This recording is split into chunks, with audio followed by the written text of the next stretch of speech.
What makes an anime better? Is it the style, character development, or nostalgia that it provides? If you are an anime fan, then you must have compared old anime with contemporary ones at some point. But are recent anime really living up to expectations? Let's find out. Less emphasis on action and more on storytelling. Most people often complain of getting bored to death with the newer anime shows when all the plot lines are the same. For the past few years, you can almost predict what is going to happen, the background stories of most of the characters, and sometimes down to the line they are going to say next. Even their over-stylized actions are not left out. It becomes very tedious to watch. Older anime also have shows with tons of cliches, but it is more common in the contemporary shows. There are more artistic styles in older shows than in newer shows. Older shows being hand-drawn or less reliant on computer-generated image, CGI, tends to produce a very different feel when compared to three-dimensional images. The three-dimensional model feels very clean. It is precise and easy to achieve good proportional balance in shapes and forms. It's also quicker to make decent images for catalogs and marketing materials. However, when compared to the two-dimensional hand sketches while developing product ideas, the three-dimensional model feels industrial and cheap. At the same time, the two-dimensional sketches feel personal and warm. It feels more accurate than the 3D. Many people feel the same way about anime shows. For example, older shows may lack sharp colors and have simple shadings and less complex forms, but they are also cleaner in terms of presentation. Thus, there are fewer visual elements to distract you from the stories behind the show. Also, with different animators, you can see the changes in styles, and you have a more personal level to the story than with shows that use a lot of computer-generated images. Character development.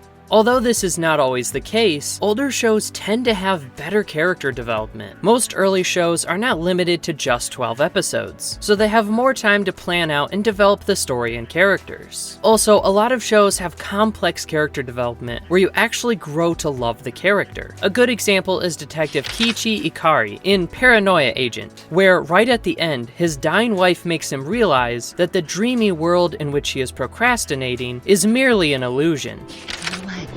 お別れが言いたかった。私がよく知っているあなたに。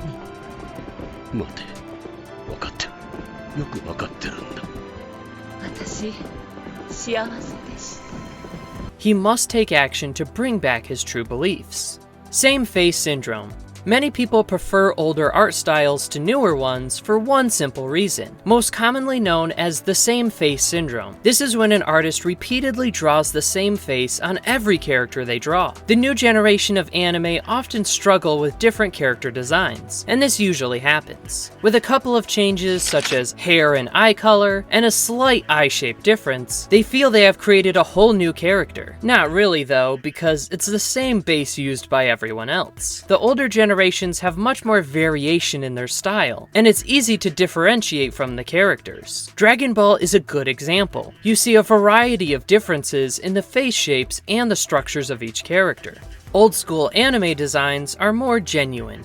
A lot of the realism has been stripped away from modern anime, especially if we're talking about characters from a specific culture or race. Not that anime is supposed to be realistic, but anime has always strived to portray a strong sense of realism, which is why it's better than cartoons. Even if we focus on blonde characters back in the day, they seem more genuine and have fewer flashy lights. Compare that to the same type today. It works where it fits, but the difference indeed is clear. One of the modern anime that has stood out when it comes to art is Attack on Titan. It's one of the few that steered away from this trend, and the characters look Japanese, European, and British, without being overly dramatic. The designs are flawless. It's not a fluffy anime to begin with, so the designs are less likely to be that way. It doesn't feel cliché or sugar-coated. Better content. There is a universal problem with content in general. All entertainment and creative industries have to deal with it. Anime is at the bottom of the pile for a lot of reasons, such as tight budgets, a smaller sector compared to Hollywood, and so on. So you can't really blame studios for thinking more about money than quality and creativity. But that's the reason a lot of people prefer older anime. It's hard to deny the success of older shows when compared to newer series. There's a reason why we haven't had a new Death Note, Psycho Pass, Monster Monster, Higurashi, Neon Genesis, or any other example you want to use. That kind of quality takes time. Only a few studios like Kyoto Animation and Madhouse are able to do that. Take a look at Violet Evergarden as proof. That was mainly the only show Kyoto Animation released in 2018, and it's more successful than most shows that have been released since then. Changes in taste. As for taste, people's tastes change. Stuff gets phased out of society and people like different things. This is great because it forces new ideas naturally, but you also lose a lot of the charm that old anime has. It's been a while since we all saw a fantasy anime that wasn't a reincarnation show. Back in the day, artists and writers really had to reach out for those golden apples. A great example of this is the shonen Big 3 that came out at roughly the same time: Naruto, Bleach, One Piece. They perfectly exemplified the taste of the time: action with a male hero, specifically a tiny child, and superpowers. Despite the many great action animes before this, they stand out as some of the most legendary of all time. Think of Cowboy Bebop and Trigun as well. Space westerns were huge at the start of personal computers. Now as society moves on, tastes change, and people who have seen things for so long want different shows. That's just how it works. Newer events.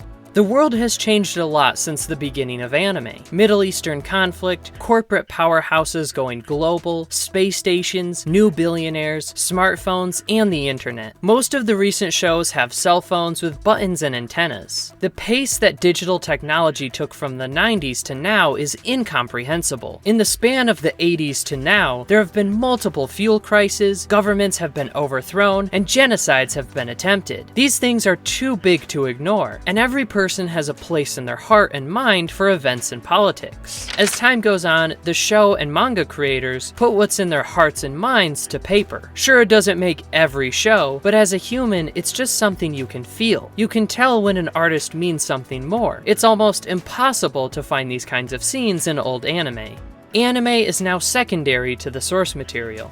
This is also nothing new in itself. Original shows have always been a rarity, so focusing on the source material should be a natural result. But there was a time when anime could stand on its own. It even built its canon apart from the source material, and had enough episodes to create a standalone fictional universe properly. There were even times when anime arguably surpassed its source material, with Revolutionary Girl Utena immediately coming to mind. As of late, however, many anime have become glorified commercials for the source material.